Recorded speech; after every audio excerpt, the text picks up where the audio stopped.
Hi, I'm Pamela Queen, serial crafter, and this is the Into the Groove Kinusaiga No-Sew Quilt Art Kit.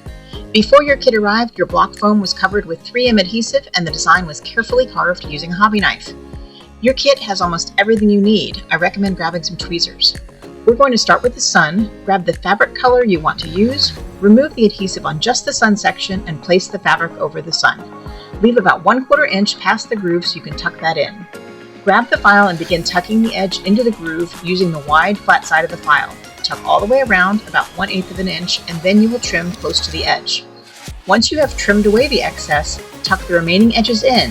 You can use the smaller end of the file for tight corners.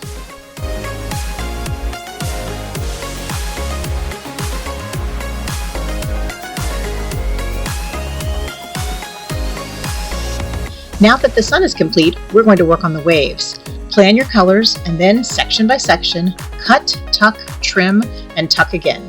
You can flip the fabric back so that you can see where the grooves are. Alternatively, you can peel the adhesive and use that as a pattern to cut your fabric. Be sure to cut at least 1/4 inch larger than the pattern piece. It's okay if fabric hangs out over the outside edges, the frame will cover those areas.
Once you have checked for any stray threads, place your foam into the frame and place a line of glue on the edges of the foam board and on the wood backer board. Allow to fully dry before hanging. You have just completed your first Into the Groove Kinusaiga piece. Congratulations! Check out the website for more patterns and kits.